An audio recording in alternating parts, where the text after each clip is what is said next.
Yn y fideo yma, mi wnawn ni ystyried sut i ffeindio gwerthoedd coll mewn cwestiwn ble mae gennym ni gyfrannedd union.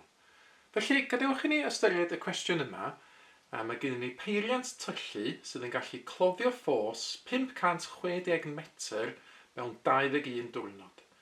Faint amser y byddai'n cymryd i gloddio ffos 240 metr? Nawr, yn gyntaf, pam fod hwn yn gwestiwn cyfrannedd union? Wel, ystyr cyfrannedd union ydy dau beth sydd yn mynd i fyny efo'i gilydd neu sydd yn mynd i lawr efo'i gilydd. A dyna sy'n digwydd yn fan hyn. Wybodaeth sydd gennym ni ydy mae gennym ni rhyw beiriant sydd yn gallu cloddio ffos, gwneud twll felly, hyd 560 metr, a mae'n gwneud hyn mewn 21 diwrnod. Nawr, mae cwestiwn yn gofyn i ni faint amser fysa'n cymryd i wneud ffos sydd yn llai o hyd. A mae rhaid i ddefnyddio synnwyr cyffredin yn awr i wneud twll sydd yn llai o hyd. Ydy hwnna'n mynd i gymryd llai o amser neu mwy o amser i'r peiriant i wneud? Wel, eto synnwyr cyffredin yn deud, os oes gennym fi twll llai i wneud, os oes hwnna'n cymryd llai o amser. Mae'r ddau beth yna'n gweithio efo'i gilydd felly, llai o hyd, llai o amser, a dyna pam mae gennym ni gyfrannedd union. Nawr, sut felly dyn ni'n ffeindio'r ateb i'r cwestiwn? Wel, fydda i'n gosod allan wybodaeth mewn tabl yn gyntaf. Felly, na i gychwyn neud tabl i fi'n hun fan yma. 2 golofn i'r tabl. A wedyn, fydda i wastad yn rhaid y beth sydd angen cael ei ffeindio. Yn fan hyn, mae'n gofyn faint o amser dyn ni angen. Fydda i'n rhaid y peth sydd angen cael ei ffeindio yn yr ail golofn. Golofn gyntaf felly, ydy'r mesur arall sydd gennym ni yn y cwestiwn, oedd ni sôn am hyd ffos yn fan hyn. So, ni'n rhaid hyd yn y golofn gyntaf. Nawr, mae'r frawddeg gyntaf yn deud ni bod ni'n gallu gwneud ffos 560 metr mewn 21 diwrnod. A'r cwestiwn ydy faint o amser byddai'n cymryd i wneud ffos 240 metr. Nawr, i datrys yr cwestiwn yn fan hyn, i ffeindio'r ateb, dyn ni angen ffeindio ffordd i newid 560 metr i fod yn 240 metr.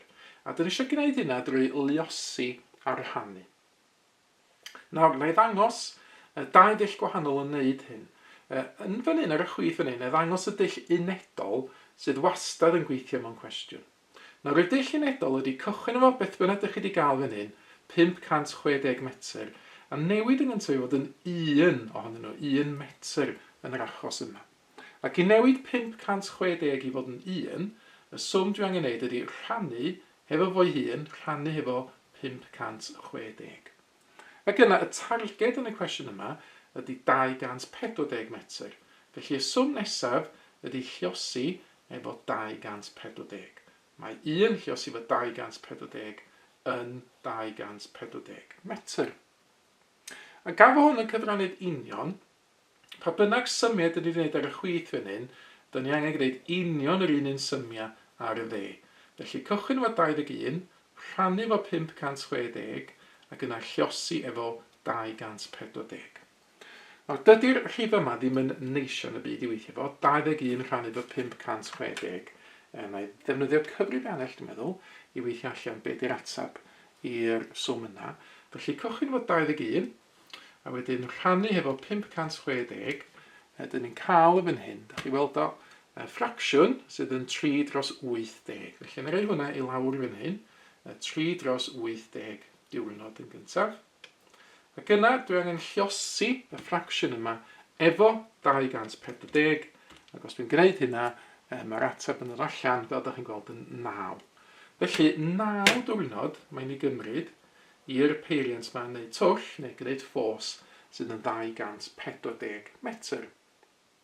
A hwn ydy, fel dwi'n gwneud, y dull unedol, lle dyn ni'n mynd lawr i 1 a wedyn yn lluosi gael y targed 240.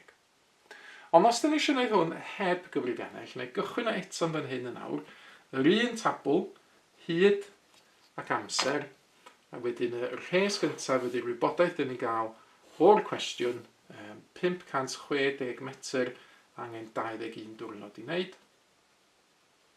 A wedyn, rwan i ystyried reis, sut sy'n gallu cyrraedd y targed 240 metr yma heb ddefnyddio cyfrifiannell? Wel, yn fan hyn, os dwi'n sylwi ar y rhifau sydd yn y cwestiwn, 560 a 240, wel, anghofio am y 0, a mae gen i 56, a mae gen i 24, ond mae'r rhifau yna yn dod yn tabl 8. Felly, un ffordd o newid 560 i 240, wel, gan fod y ddau rif yma yn tabl 8, ella sy'n ni'n gallu yn gyntaf, falle, mentro rhannu efo 7 yn hyn. Mae 560 rhannu efo 7 yn dod yn 80 metr, roedd mae 56 rhannu efo 7 yn 8. Fydden ni fynd o 80 i 240, so hwnna'n golygu llosi efo 3. Felly rhannu efo 7 a llosi efo 3 ydy'r dull o newid 560 i fod yn 240. Ac ar y dde fan hyn yn nawr, dwi jyst angen dilyn yr un symud llosi, rhannu efo 7 a llosi efo 3. A mae hyn yr un dwi'n gallu gwneud heb gyfrifiannell yn nawr. Mae 21 rhannu efo 7 yn 3, felly fysa ffos 80 metr yn cymryd 3 diwrnod i wneud. A wedyn y 3 yma, llosi efo'r 3 ar y dde fan hyn, 3 yn 9, ac eto dwi'n cyrraedd yr un ateb yn nes i gael gynt y fan hyn, ond tro hyn, heb ddefnyddio cyfrifiannell.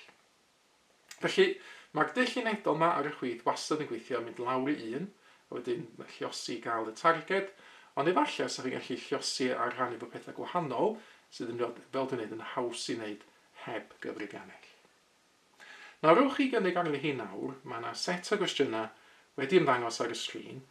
Ystynwch bapur a phensil allan, rwch gynnig ar hyn, ac yna unwaith ydych chi wedi cael amser i feddwl am atebion eich hun, cymharwch nhw wedyn yn erbyn yr atebion cywir sydd yn nawr yn cael ei dangos ar eich sgrin.